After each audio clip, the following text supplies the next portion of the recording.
आप लोगों ने सूडो प्रोडक्ट के बारे में सुना हुआ है? Pseudo scalar product, pseudo vector product. नहीं सर। चलें फिर सुन ले आज। सूडो वेक्टर क्या होता है, ये बला क्या चीज है। इसको समझने के लिए ना आपको थोड़ी चीजें, मैं अभी कुछ टर्मिनोलॉजीज हैं, हम लोग पहले वो करेंगे, फिर आप लोगों को इसकी समझ आएगी। तो उन टर्मिनोलॉजीज में आप लोगों ने पहले ये इनके बारे में सुना होगा, लेकिन इनके नाम इस तरह से नहीं सुने होंगे। हाँ जी, तो हमारे पास बेसिकली एक होती है पैरिटी ट्रांसफॉर्मेशन। ये कॉन्सेप्ट समझना जरूरी है, पैरिटी ट्रांसफॉर्मेशन। फिर एक कॉन्सेप्ट होता है दूसरा हमारे पास होता है, उसको बोलते हैं रिफ्लेक्शन या इम्प्रॉपर रोटेशन, आप कह सकते, रिफ्लेक्शन ही चलेगा। ठीक है, तो ये दो चीजें होती हैं जी। पैरिटी ट्रांसफॉर्मेशन का मतलब होता है कि अगर आप वेक्टर्स के साइन चेंज करें ना, यानी ए है तो उसको क्या कर दें, नेगेटिव ए कर दें, बी है तो उसको नेगेटिव बी कर दें। इसी तरह रिफ्लेक्शन का मतलब है कि आप क्या करें कि उनका मिरर, उनको उनका क्या लें, मिरर इमेज लें। उनका मिरर इमेज मैं अभी बना कर आप लोगों को दिखाऊंगा कि जैसे हम लोग अपना चेहरा देखते हैं ना उसके अंदर मिरर में, उस तरह से। या जैसे एक क्लॉक होता है, जब उसको मिरर में हम देखते हैं तो वो गलत टाइम बता रहा होता है। क्लॉक को अगर मिरर में देखें तो वो उल्टा नजर आ रहा होता है, तो वो भी आप लोगों को आइडिया होगा उसके बारे में। तो पहले हम लोग पैरिटी ट्रांसफॉर्मेशन की बात करते हैं।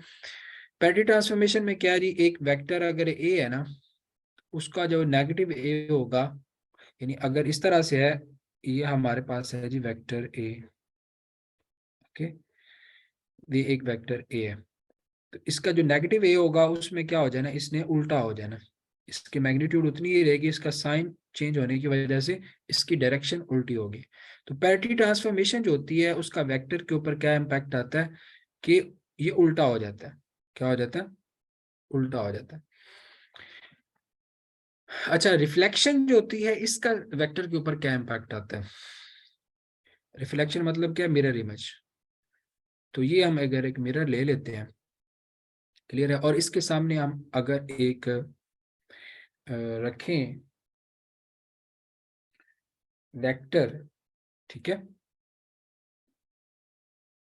ये अगर आप इसके सामने इधर वेक्टर आप रखते हैं ये वाला, तो इसकी जो मिरर होगी, ये ए वेक्टर जो है, इसकी मिरर जो होगी उसमें ये उल्टा नहीं होगा, ये इसी तरह ही नजर आएगा। आप इसको रख के देख सकते हैं। ठीक है, तो रिफ्लेक्शन जो होती है उसकी वजह से क्या होता है, वेक्टर के ऊपर कोई असर नहीं पड़ता, और पैरिटी ट्रांसफॉर्मेशन में वेक्टर का क्या हो जाता है, उल्टा हो जाता है। ये दो चीजें आपने माइंड में रखनी है। अब सूडो वेक्टर क्या होता है, सूडो वेक्टर में ये दोनों क्वालिटीज मौजूद नहीं होती, ये दोनों क्वालिटीज जो होती हैं ये मौजूद नहीं होती। सूडो वेक्टर में बेसिकली जब उसके में आप साइन चेंज करते हैं ना, तो उसका उसके ऊपर इम्पैक्ट नहीं पड़ता।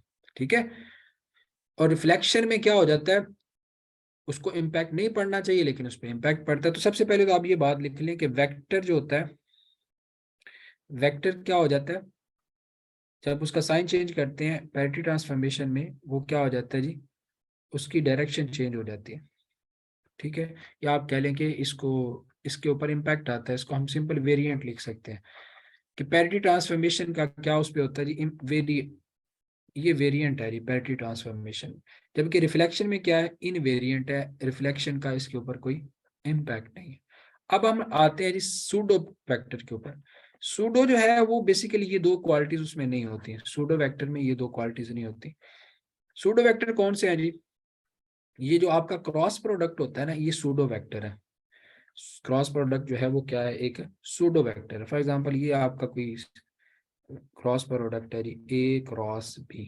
ठीक है, अब अगर आप इसका पैरिटी ट्रांसफॉर्मेशन इस पे लगाएं, ये पहली वाली जो है, यानी ये जो ए और बी है इसके साइन अगर चेंज कर दें, तो क्या करें जी, माइनस ए कर दें और माइनस बी कर दें, तो ये जो माइनस माइनस होगा ये तो एक दूसरे को क्या कर देंगे, पॉजिटिव नहीं बना देंगे। तो पैरेटी ट्रांसफॉर्मेशन जो है यहाँ पर क्या है, इनवेरिएंट है।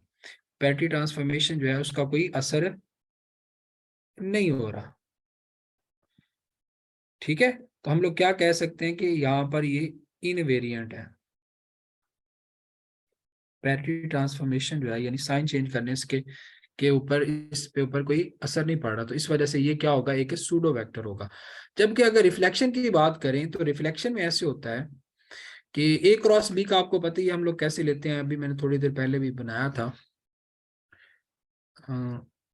थोड़ी हमें ज्यादा स्पेस चाहिए तो इसको मैं हाँ इस तरह कर लेते हैं। तो इसको हम मिरर के सामने रखते हैं जी। आपको पता है कि ये इस तरह से हम लोग क्रॉस प्रोडक्ट को शो करते होते हैं। ये अगर ए वेक्टर है और ये बी है, तो इसका जो क्रॉस प्रोडक्ट होगा ये इस तरह से सी वेक्टर जो होगा ऊपर होगा, जो कि किसके इक्वल होगा, ए क्रॉस बी के इक्वल होगा। ठीक है, अब इसका हम बनाते हैं जी मिरर इमेज, इसको मिरर में लेके जाते हैं। अगर आप मिरर में इसको लेके जाए ना, तो ये कुछ इस तरह से होता है, ये जी बन जाएगा। और आपका ये बी जो होगा ये इस तरह से बनेगा, ये बी हो जाएगा और ये क्या रहे हो जाएगा ए। तो अभी अगर आप राइट हैंड रूल यूज करें, राइट हैंड रूल लगाएं, तो आपको पता चलेगा कि ये जो इसका क्रॉस प्रोडक्ट है ये नीचे की तरफ आ रहा है, ये सी बन जाता है। क्लियर है। तो जब हमने इसको मिरर के सामने रखा है तो ये क्या है, वेरिएंट है, इसके साइन चेंज हो रहा है, इसके ऊपर असर हो रहा है मिरर का। क्लियर है। तो सूडो वेक्टर की बेसिकली डेफिनेशन ही यही है। सूडो वेक्टर जो होता है वो बेसिकली, उसकी अगर आप डेफिनेशन लिखना चाहें तो वो ये है, a vector a vector which is invariant under parity transformation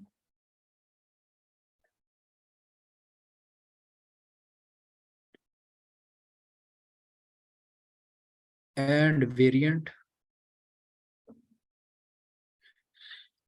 under reflection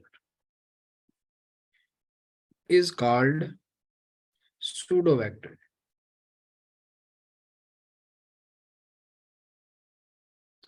understand.